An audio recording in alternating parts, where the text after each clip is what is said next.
पुतिफार के महल में 11 साल गुजर जाते हैं। हजरत यूसुफ अलैहिस्सलाम एक खूबरू नौजवान बन जाते हैं।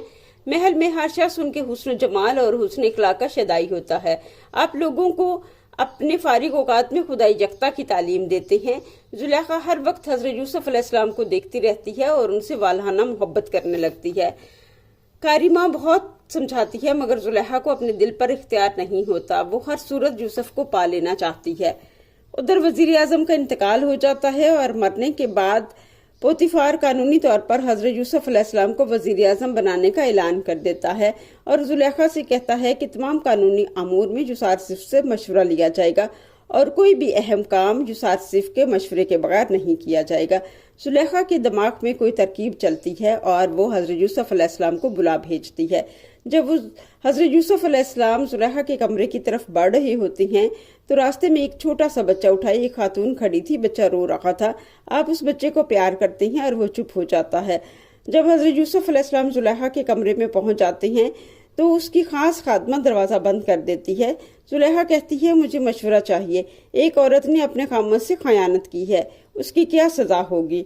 उसे किसी से इश्क हो गया है। हजरत यूसुफ अलैहिस्सलाम फरमाते हैं, सजा से कबल ही जानना जरूरी है वो खातून गुलाम है या आज़ाद है, उसका खामद उसे मोहब्बत करता है या उस पर तशद्दुद करता है, उसकी ज़रूरियात ज़िंदगी पूरी करता है या नहीं। फिर जुलेखा पूछती है कि तुम्हें कभी किसी से इश्क हुआ? आप अलैहिस्सलाम फरमाते हैं, जी हाँ, अपने बाबा से। फिर जुलेखा को गुस्सा आ जाता है मगर अपने गुस्से को कंट्रोल करती है और पूछती है, क्या कभी किसी ने आपसे मोहब्बत की? तो आप फरमाते हैं, जी हाँ, मेरी फूफो फाइका और मेरे बाबा की शदीद मोहब्बत ही मेरे भाइयों के हसद की वजह बनी और उन्होंने मुझे कुएं में फेंक दिया। वो कहने लगती है, ये मोहब्बत नहीं, कभी किसी खातून ने आपसे मोहब्बत की या मोहब्बत का इजहार किया? तो आप फरमाते हैं, कभी मैंने इस तरफ तवज्जो नहीं की। जुलेखा को बहुत गुस्सा आता है और गुस्से से उन्हें वहां से जाने का हुक्म दे देती है। इसकी खास खादमा कारिमा आती है और गुस्से की वजह पूछती है। तो जुलेखा कहती है, उसे मेरी इजहार मोहब्बत से कोई फर्क नहीं पड़ा। तुम एक महफिल का इनेकाद करो, मैं अपने आप को मशगूल रखना चाहती हूँ ताकि युसारसिफ को अपने दिलो दिमाग से निकाल सकूं। एक पुरहजूम महफिल का इनेकाद किया जाता है। मिस्र की खवातीन जमा होती हैं और चेमगोइयाँ करती हैं कि जुलेखा को अपने गुलाम से इश्क हो गया है। जुलेखा को महफिल में भी चैन नहीं आता। वो बेकरार रहती है और महफिल छोड़कर बाहर चली जाती है। फिर जुलेखा फैसला करती है कि वो महल से कुछ दिनों के लिए दूर चली जाए ताकि युसारसिफ को भुला सके। जुलेखा अपनी चंद खादमाओं को साथ लेकर मिस्र की सैर करने चली जाती है मगर यूसुफ की याद उसे बेकरार कर देती है। वो अपनी सैर से भी लुत्फानंदोज नहीं होती और उदास रहती है। वहाँ मछली के पेट से एक कीमती मोती निकलता है जो खानसामा जुलेखा को देता है मगर जुलेखा के चेहरे पर कोई खुशी के आसार नहीं होते। कारिमा कहती है, बानो जुलेखा पहले किसी कीमती मोती को देखकर आप उछल पड़ती थी मगर अब आप अभी भी उदास है। वो कहती है, मैं क्या करूं, युसारसिफ की याद मेरे दिल से नहीं जाती, मैं उसके बगैर जिंदा नहीं रह सकती। महल वापस चलो। वो महल वापस आ जाती है और युसारसिफ को वो कीमती मोती हदिया कर देती है।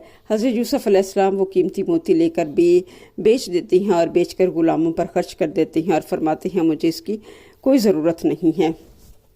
हजरत यूसुफ अलैहिस्सलाम को हुकूमत के खजानों से जो भी मुआवजा मिलता वो महल में मौजूद गुलामों और गरीबों पर खर्च कर देते। वो गुलामों को अच्छे अच्छे खाने देते, फल पेश करते और जब भी फारिग वक्त मिलता गुलामों के साथ जाकर बैठ जाते, उनकी दिलजोई करते, बीमारों की तीमारदारी करते, उनके साथ हंसी मजाक करते, एक अल्लाह की इबादत का तरीका सिखाते, उन्हें अल्लाह इज़्ज़तजल की कुदरत की निशानियाँ बताते और उन्हें गौर फिक्र करने की दावत देते।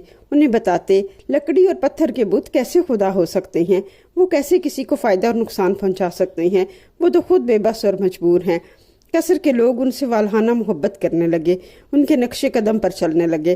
कारी माँ उनके अमाल व अफ़ाल पर कड़ी नज़र रखे हुए थी और जुलेखा को बताती कि युसारसिफ आपके माबूद माउन की प्रस्तिश नहीं करता, वो अनदेखे खुदा की प्रस्तिश करता है। कारी माँ जुलेखा को आप अलैहिस्सलाम के खिलाफ उकसाती ताकि जुलेखा हजरत यूसुफ अलैहिस्सलाम से मुतनफ़र हो जाए मगर जुलेखा थी कि उसके इश्क में हर गुजरते दिन में इजाफा हो जाता। नेक्स्ट वीडियो में हम ये जानेंगे कि कैसे अब जुलेखा हजरत यूसुफ अलैहिस्सलाम को अपने जाल में फंसाने के लिए चाल चलती है। आया वो उसमें कामयाब होती है या नहीं। हमारी नेक्स्ट वीडियो का इंतज़ार करें और चैनल को सब्सक्राइब करें। नबी खुदा की इस कहानी को ज़्यादा से ज़्यादा शेयर करें। जज़ाकल्लाह खैर।